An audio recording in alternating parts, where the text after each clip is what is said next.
Hello बच्चों, आज की इस क्लास में हम आपको सर्कल्स के कुछ इम्पोर्टेंट पॉइंट्स बताएंगे और इस पॉइंट्स को जानकर आपका जो कॉन्सेप्ट है, एक मजबूत कमांड आपको मिलेगी कि सर्किल से रिलेटेड जो इम्पोर्टेंट पॉइंट्स हैं वो क्या होंगे।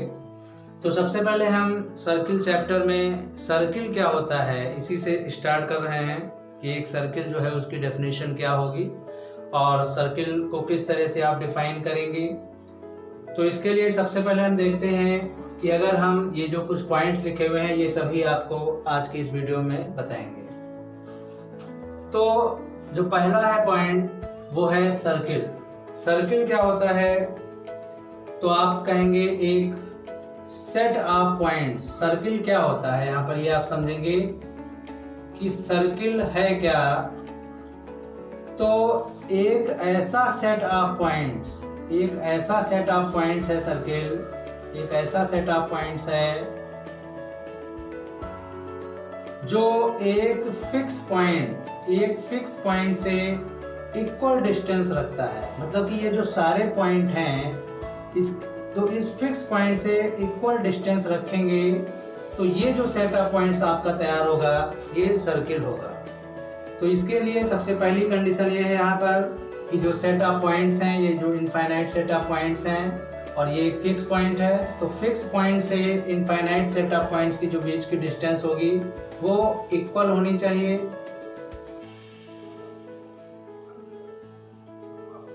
तो ये जो सेट ऑफ पॉइंट्स आपके तैयार हो रहे हैं ये सर्किल होते हैं। तो सर्किल कह सकते हैं आप, it is the set of points having equal distance from fixed point. तो ये आपका जो है सर्किल का कॉन्सेप्ट तैयार हो गया। तो इसको हम ज्वाइन कर देते हैं। तो ये आपका एक इनफाइनाइट पॉइंट्स का एक सेट जो है वो तैयार हो गया है और ये आपका सर्किल है। तो यहाँ पर आपने देखा कि एक फिक्स पॉइंट आपको यहाँ पर मिल रहा है और ये जो फिक्स पॉइंट होता है स्टूडेंट्स, यही फिक्स पॉइंट एक सर्किल का सेंटर कहलाता है। तो यहाँ पर अगर हम इस फिक्स पॉइंट को O नाम दें तो O जो है वो सेंटर होगा एक सर्किल का। और इसके बाद हम बात करते हैं कि एक सर्किल में रेडियस क्या होता है। तो रेडियस जो है एक कांस्टेंट डिस्टेंस होती है फिक्स पॉइंट से। फिक्स पॉइंट O से जो डिस्टेंस होगी वो कांस्टेंट डिस्टेंस। सपोज दैट ये हमने पॉइंट A ले लिया तो फिक्स पॉइंट से जो कांस्टेंट डिस्टेंस OA है ये आपकी रेडियस होगी। OA यहाँ पर रेडियस होगी। इसी तरह जो डिफरेंट कई सारे पॉइंट से मिलकर एक सर्किल बनता है तो अलग अलग रेडियस जो है वो आपको इसमें मिलेंगे। मीन्स एक सर्किल में इनफाइनाइट रेडियस हो सकते हैं और एक सर्किल में इनफाइनाइट पॉइंट्स हो सकते हैं। इसी तरह एक पॉइंट अगर हमने यहाँ पर B ले लिया तो OB भी जो है वो आपका रेडियस ही होगा। इसी तरह एक पॉइंट यहाँ C ले लिया तो OC भी जो है वो भी आपका रेडियस है। तो इस तरह से आप समझ गए होंगे कि radius is the constant distance from fixed point O। तो ये आपका रेडियस क्लियर हो गया। और इसके बाद हम आपको बताते हैं कि कॉर्ड क्या होता है। देखिए स्टूडेंट, अगर हम कॉर्ड की बात करें तो एक सर्किल आप सबसे पहले बनाते हैं। ये हमने यहाँ पर सर्किल बनाया और इस सर्किल में दो पॉइंट हमने यहाँ पर ले लिए। एक पॉइंट हमने यहाँ पर ले लिया स्टूडेंट और एक पॉइंट हमने यहाँ पर ले लिया। अब आपको ये समझना है कि कॉर्ड क्या है। कॉर्ड सर्किल के कोई दो पॉइंट आप ले लीजिए और उन दोनों पॉइंट को ज्वाइन करने वाली जो लाइन सेगमेंट होती है, इन दोनों पॉइंट, सपोज दैट ये पॉइंट A है और ये पॉइंट B है, तो A और B पॉइंट को ज्वाइन करने वाली जो लाइन सेगमेंट आपको मिलती है, जो कि यहाँ पर AB आपको दिख रही है, तो यही AB जो लाइन सेगमेंट है ये कॉर्ड होती है। तो स्टूडेंट आप देख सकते हैं यहाँ पर कि A और B जो है वो एक कॉर्ड यहाँ पर आपको मिल गया है। तो आप यहाँ पर ये कह सकते हैं कि AB इज कॉर्ड। ये आपका कॉर्ड कॉन्सेप्ट हो गया है। अब स्टूडेंट बात करते हैं कि हम डायमीटर क्या होता है। तो आपने देखा कि कोई भी आप दो पॉइंट लेते हैं और उस दो पॉइंट को ज्वाइन करने पर जो हमको लाइन सेगमेंट मिलती है, सपोज दैट दो पॉइंट हमने ये और ये ले लिए तो ये भी एक कॉर्ड हो गया आपका, सी और डी ये एक कॉर्ड हो गया। इसी तरह कोई और 2 पॉइंट हम ले लेते हैं, ये और ये पॉइंट ले लिया, और इसको जब आप ज्वाइन करेंगे तो ये आपका जो कॉर्ड है वो ई और एफ तैयार हो गया। इस तरह से एक सर्किल में बहुत सारे कॉर्ड हो सकते हैं। लेकिन अब यहाँ पर ये डिसाइड करेंगे आप कि सबसे बड़ी कॉर्ड, सबसे जो लॉन्गेस्ट कॉर्ड होती है वो कौन सी होगी। तो स्टूडेंट ध्यान दीजिएगा, जो आपका फिक्स्ड पॉइंट था यानी कि जो सेंटर था, एक पॉइंट ऐसा भी होगा, एक पॉइंट ऐसा भी होगा या पेयर ऑफ पॉइंट ऐसे होंगे जिसको हम यहाँ पर लिख रहे हैं x और y। तो एक दो x और y 2 पॉइंट ऐसे होंगे जो सेंटर से होकर जाएंगे, और वही जो पॉइंट हैं जो सेंटर से होकर जाते हैं वो सेंटर ओ से होकर जाते हैं, ये लॉन्गेस्ट कॉर्ड कहलाता है। और एक सर्किल में जो लॉन्गेस्ट कॉर्ड होगा यानी कि जो सेंटर से होकर जाता है, और तो वही जो है वो आपका जो है कह सकते हैं डायमीटर होता है। तो यहाँ पर डायमीटर की अगर हम बात करें तो एक्स वाई जो लाइन सेगमेंट है जो सेंटर ओ से होकर जा रहा है, तो ये सेंटर ओ से होकर जाने वाला जो एक्स वाई लाइन सेगमेंट है ये आपका डायमीटर होता है।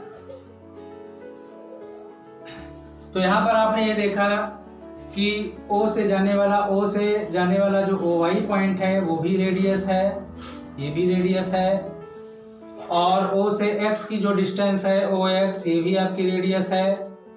तो इस तरह से आपने देखा कि जो एक्स वाई डायमीटर है, एक्स वाई जो डायमीटर है वो रेडियस और रेडियस 2 रेडियस के बराबर होती है। तो एक्स वाई हम लिख सकते हैं r प्लस आर यानी कि 2r। तो इट मीन्स यहाँ और एक्स वाई जो है वो आपका डायमीटर होता है। तो यहाँ से आपने ये जाना कि जो डायमीटर होता है वो 2 रेडियस के बराबर होता है, d इक्वल टू 2r। यानी कि रेडियस को जब आप डबल करेंगे, रेडियस को जब आप 2 गुना करेंगे तो आपको डायमीटर मिल जाएगा। अब हम आपको बताते हैं कि आर्क क्या होता है। ये कॉन्सेप्ट आप जान चुके हैं, आपने सर्किल जान लिया कि सर्किल क्या होता है, और आपने सर्किल का सेंटर जान लिया, कॉर्ड और डायमीटर का कॉन्सेप्ट भी आपको पता चल गया। और अब हम बताएंगे आपको कि आर्क क्या होता है।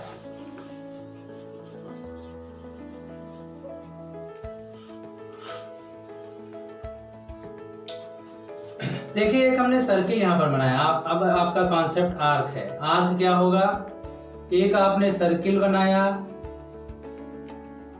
और सर्किल का एक कॉन्टिन्यूअस पीस आप ले लीजिए। सपोज दैट एक कॉन्टिन्यूअस पीस की अगर हम बात करें, यहाँ पर हम कॉन्टिन्यूअस पीस P और Q मानते हैं। तो सर्किल का एक कॉन्टिन्यूअस पीस, ये जो PQ आपका है, ये जो है वो आर्क कहलाता है। यहाँ पर PQ जो है वो आर्क होगा, और आर्क को इस तरह से आप सिंबॉलिक रिप्रेजेंटेशन दे सकते हैं। इस तरह से आप जो है वो आर्क को नोट करेंगे।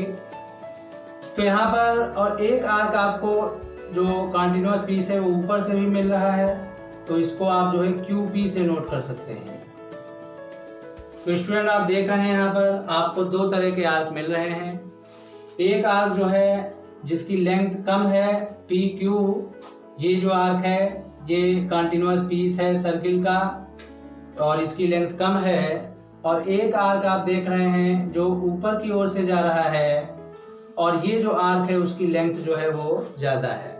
तो यहाँ पर उस आर्क को जिसकी लेंथ कम होती है उस आर्क को आप कहते हैं माइनर आर्क। ये आपका माइनर आर्क होता है। और जिस आर्क की लेंथ ज़्यादा होती है, इसकी लेंथ बड़ी है, तो ये आपका जो है मेजर आर्क के नाम से जाना जाता है। तो इस तरह से आर्क का कॉन्सेप्ट जो है वो भी आपका क्लियर हो गया।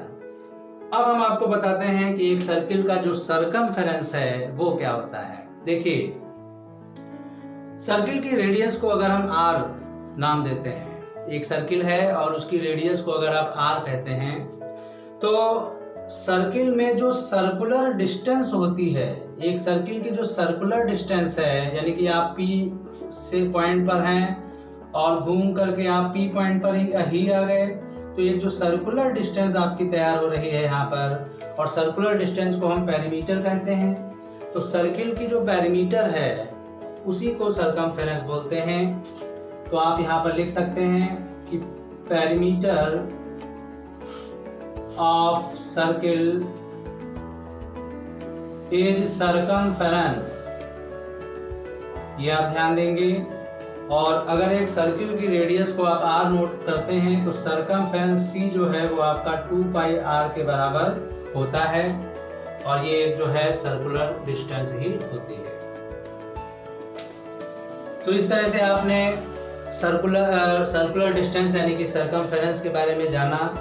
और अब हम आपको बताते हैं कि सेगमेंट क्या होता है। सर्किल में सेगमेंट क्या चीज है ये आप समझेंगे। तो सर्किल का जो सेगमेंट है, सपोज दैट एक सर्किल आपने बनाया, ये एक सर्किल आपने बना लिया, और इस सर्किल में जो कॉर्ड होता है, सपोज दैट ये आपने एक कॉर्ड ले लिया P और Q, ये कॉर्ड आपने ले लिया, और आपने देखा कि जो कॉर्ड होता है वो एक सर्किल को 2 पार्ट में डिवाइड कर देता है। देखिए ये आपने कॉर्ड आपने जैसे ही ड्रॉ किया तो एक सर्किल जो है वो आपका 2 पार्ट में डिवाइड हो गया है। एक कॉर्ड के ऊपर का पार्ट आप देख सकते हैं, और एक जो है कॉर्ड के नीचे का पार्ट जो है वो आप देख सकते हैं, और ये दोनों ही पार्ट सेगमेंट होते हैं। तो एक आपका ये जो रीजन है PQ के ऊपर का जो पार्ट है ये भी आपका सेगमेंट है, ये भी सेगमेंट है, और PQ के जो नीचे का पार्ट है ये भी सेगमेंट है। और अब आप ध्यान देंगे कि कौन सा सेगमेंट बड़ा है और कौन सा छोटा है। जैसा कि आपको दिख रहा है कि PQ के ऊपर का जो पार्ट है वो उसका एरिया ज़्यादा है, वो रीजन बड़ा है, तो इसीलिए जो PQ के ऊपर का जो रीजन है वो आपका जो है मेजर सेगमेंट के नाम से जाना जाता है। ये मेजर सेगमेंट हो गया आपका। और PQ के नीचे का पार्ट है उसका वो जो है छोटा है। अगर आप कंपेयर करते हैं ऊपर के पार्ट से, तो जो PQ के नीचे का पार्ट जो छोटा है उसको आप जो है माइनर सेगमेंट का नाम देते हैं। तो इस तरह से सेगमेंट क्या है, मेजर सेगमेंट क्या है और माइनर सेगमेंट क्या है, ये कॉन्सेप्ट भी आपको पता चल गया। और अब हम आपको बताते हैं कि सेंट्रल एंगल क्या होता है। देखिए, बात जब सेंट्रल एंगल की होगी तो वो कहीं ना कहीं सेंटर से ही जुड़ी होगी। तो सेंटर से जुड़ी होने का मतलब यहाँ पर क्या है, देखिए अगर एक सर्किल आप बनाते हैं और सर्किल में जो आर्क होगा वो सेंटर पर जो एंगल बनाएगा, सेंटर पर जो एंगल, सेंटर O पर जो एंगल बनाएगा आर्क, ये आपका PQ आर्क है, और ये आर्क सेंटर पर जो भी एंगल बनाएगा, सपोज दैट 30 डिग्री ही बना दिया, तो ये जो एंगल आपका है जिसको आप एंगल POQ कहते हैं 30 डिग्री, इसी को आप सेंट्रल एंगल कहते हैं। तो angle subtended bye arc at the centre, centre पर आर्क के थ्रू जो है सेंटर पर जो एंगल आपका बनेगा वो सेंट्रल एंगल होता है। और अब हम आपको बताते हैं कि सेक्टर क्या चीज है और सर्किल में सेक्टर को किस तरह से आप रिप्रेजेंट करेंगे, ये आप जानेंगे।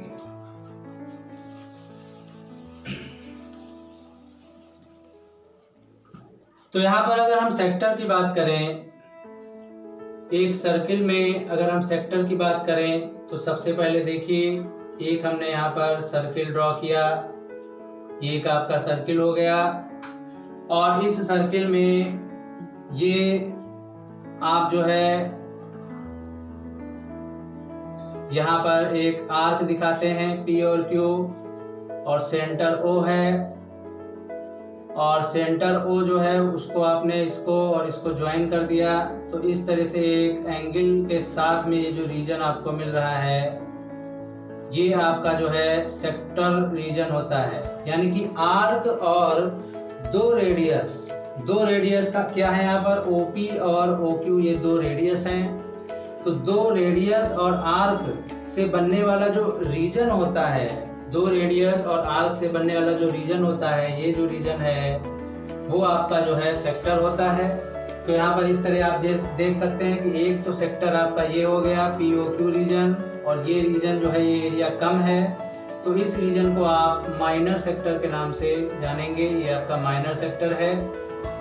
और एक रीजन आप जो है ऊपर भी देख पा रहे होंगे, ये हम डॉटेड लाइन से ऊपर बना दे रहे हैं, और ये जो आपका सेक्टर है ये इसका रीजन ज़्यादा है, ये बड़े एरिया में है, तो ये आपका जो है पार्ट हो जाएगा मेजर सेक्टर। तो इस तरह आप देखते हैं कि सेक्टर जो है वो दो तरह के होते हैं, एक जो एरिया में कम हो, एरिया में कम होगा सेक्टर तो वो आपका माइनर सेक्टर होगा, और एरिया में जो ज़्यादा होगा सेक्टर तो वो आपका जो है मेजर सेक्टर होगा। तो इस तरह से आपने बहुत सारी बातें जान ली, आपने सर्किल के बारे में जान लिया, सर्किल का सेंटर क्या होता है ये भी आप जान गए, radius, chord, diameter, arc, minor arc, major arc, circumference of circle, ये सारी चीज़ें आप जान ली। और इसके बाद में segment, major segment, minor segment, centre angle, sector, minor sector और मेजर सेक्टर, इसके बारे में भी आपको पता चल गया। और अब हम आपको बताते हैं कि सर्कुलर डिस्क क्या होता है।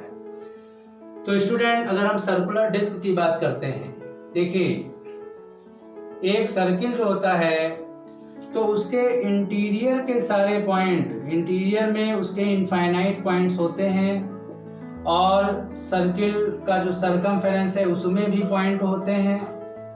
तो जितने भी पॉइंट्स अंदर होंगे इनफाइनाइट पॉइंट्स, और सर्किल के जो पॉइंट्स होंगे वो सब मिलाकर जो रीजन तैयार कर देगा, यानी कि ये जो पूरा सर्किल का ही पार्ट है ये पूरा जो है वो एक सर्कुलर डिस्क हो गया। मीन सर्कुलर डिस्क में इंटीरियर सर्किल के अंदर के सारे पॉइंट्स होंगे, सारे के सारे पॉइंट्स होंगे, और जो सरकमफेरेंस है उसके भी पॉइंट्स इंक्लूड कर लेंगे। तो ये जो आपका सेट तैयार हो गया, ये जो पूरा रीजन हो गया, ये आपका जो है वो सर्कुलर डिस्क होता है। और अब हम बताते हैं क्वाड्रेंट क्या होता है, क्योंकि क्वाड्रेंट से रिलेटेड टॉपिक जो है वो आपको आगे देखने को मिलेगा। एक सर्किल का 1/4 पार्ट, एक सर्किल का जो चौथा हिस्सा है 1/4 पार्ट है वो आपका क्वाड्रेंट होता है, और एक सर्किल में मैक्सिमम 4 क्वाड्रेंट जो है होते हैं। तो एक आपने यहाँ पर सर्किल बनाया, और इस सर्किल का अगर चौथा हिस्सा की बात करें तो एक ये हमने चौथे हिस्से को ये इस तरह से यहाँ पर हमने शेड किया है। तो ये जो पार्ट है एक सर्किल में अगर इसको हम यहाँ पर इस तरह से ड्रॉ करते हैं तो 1 2 3 4 ये 4 क्वाड्रेंट आपके हैं, और ये जो क्वाड्रेंट हमने यहाँ पर रिप्रेजेंट किया है ये आपका क्वाड्रेंट होगा। मीन्स एक सर्किल का चौथा हिस्सा जो है वो क्वाड्रेंट होता है, और एक सर्किल जो है वो 4 क्वाड्रेंट से मिलकर बनता है। तो यहाँ पर क्वाड्रेंट जो है उसके बारे में भी आपको पता चल चुका है। और अब हम आपको इंटीरियर पॉइंट, एक्सटीरियर पॉइंट्स क्या होते हैं इसके बारे में भी बताना चाहेंगे। तो अगर हम एक सर्किल की बात करें और इंटीरियर और एक्सटीरियर का जो पॉइंट है वो क्या होता है, वो एक पॉइंट के एग्जाम्पल से हम आपको बताना चाहेंगे। ये एक आपका सर्किल है, सपोज दैट, और ये आपका सर्किल का फिक्स्ड पॉइंट यानी कि सेंटर है। सर्किल का सेंटर यहाँ पर O है। अब स्टूडेंट आप ये ध्यान देंगे यहाँ पर कि जो सर्किल का सेंटर O है, एक पॉइंट आप और एज्यूम करिए, एक पॉइंट आप और मान लीजिए। सपोज दैट एक पॉइंट हमने सर्किल के बाहर रखा, ये पॉइंट हमारा जो है वो P है, और ये जो एक पॉइंट यहाँ पर Q है जिसको हम OQ को अगर हम ज्वाइन कर दें तो ये आपका रेडियस R के बराबर होता है। तो आप ये देखेंगे यहाँ पर कि ये जो पॉइंट P है तो ये O से P की जो डिस्टेंस होगी जिसको आप OP कहेंगे, और ये डिस्टेंस R है। अगर OP की डिस्टेंस यानी कि सेंटर से जो पॉइंट है उसकी डिस्टेंस OP जो है वो रेडियस की डिस्टेंस से ज़्यादा है, OP की डिस्टेंस अगर बड़ी है रेडियस से, तो आप कहेंगे कि ये जो P पॉइंट है विच इम्प्लाइज, जो P पॉइंट है P इज एक्सटीरियर पॉइंट, ये P आपका एक्सटीरियर पॉइंट होगा। ये आप देखेंगे और दूसरी चीज है, अगर आप एक और पॉइंट, एक सर्किल आपने बनाया और एक और पॉइंट आप लेते हैं, ये आपका रेडियस Q हो गया, O हो गया, ये R रेडियस है। एक और पॉइंट लीजिए, ये देखिए OP हमने एक पॉइंट यहाँ पर अंदर ले लिया। और अगर अब OP की जो डिस्टेंस है, अभी सर्किल में जो OP की डिस्टेंस है वो अगर रेडियस से छोटी होती है, तो आप कहेंगे यहाँ पर कि जो P पॉइंट अब आपको मिलता है वो इंटीरियर पॉइंट होता है। ये कॉन्सेप्ट आपको आना चाहिए, क्योंकि इंटीरियर और एक्सटीरियर के पॉइंट से रिलेटेड भी क्वेश्चन पूछे जाते हैं।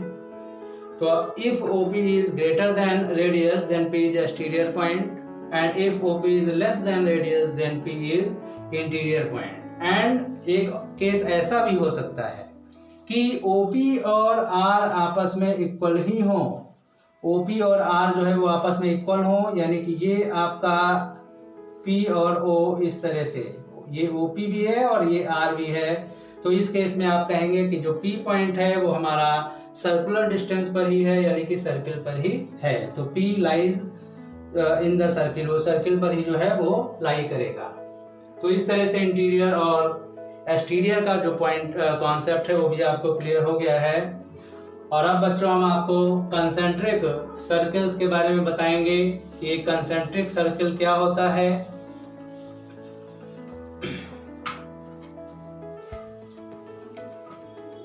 तो कंसेंट्रिक सर्कल जानने के लिए आपको एक हम सर्किल देते हैं, और कंसेंट्रिक सर्कल्स की यहाँ पर बात हुई है।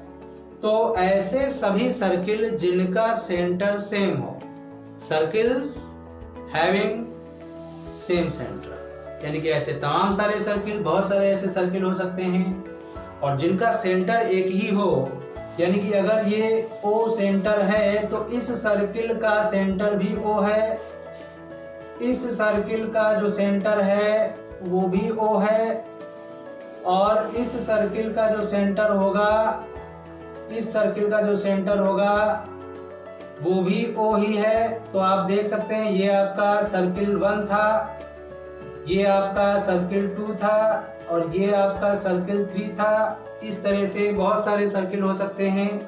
यहाँ पर आप देख रहे हैं सर्किल 1, 2 और 3, इन तीनों सर्किल का सेंटर सेम है, केवल O ही एक ऐसा पॉइंट है जो तीनों सर्किल के लिए सेंटर का काम कर रहा है। तो अब ऐसे सर्किल, यानी कि जो सर्किल 1 है, सर्किल 1 और जो दूसरा सर्किल था हमारा यानी कि सर्किल 2, और जो तीसरा सर्किल था यानी कि जो सर्किल 3 है, ये सभी सर्किल आपस में जो है कंसेंट्रिक सर्किल्स कहलाएंगे। तो आप समझ गए होंगे कंसेंट्रिक सर्किल्स क्या होता है। कंसेंट्रिक सर्किल्स ऐसे सर्किल्स होते हैं जिनका रेडियस जो है, जिनका जो सेंटर है वो एक फिक्स पॉइंट O होता है, और रेडियस की अगर हम बात करें तो रेडियस तो इसके इस तरह से इंक्रीज करते रहते हैं, लेकिन एक फिक्स पॉइंट जो है वो सभी के लिए सेम रहता है। और अब हम बात करते हैं कि कांग्रुएंट सर्किल क्या होता है।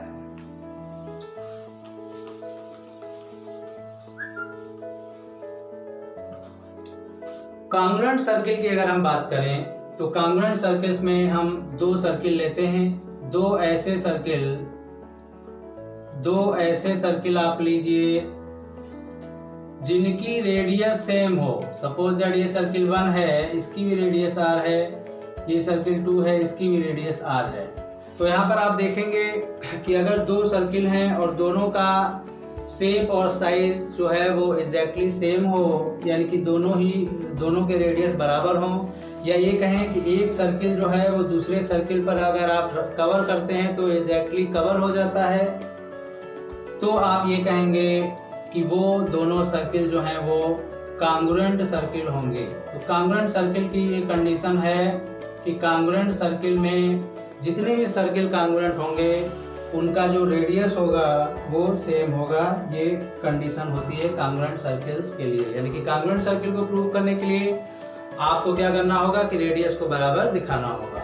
तो इस तरह से डिफरेंट कॉन्सेप्ट जो हैं वो सर्किल से रिलेटेड जो इम्पोर्टेंट पॉइंट्स थे वो आज आपको बताए गए हैं। और हम ये उम्मीद करते हैं बच्चों कि आपको अब इस कॉन्सेप्ट, इससे रिलेटेड जो कॉन्सेप्ट होगा उससे रिलेटेड कोई भी प्रॉब्लम नहीं होगी। और अगर कोई भी प्रॉब्लम होती है तो ऑब्वियसली आप जो है हमारे व्हाट्सएप नंबर पर पूछ सकते हैं। Thank you.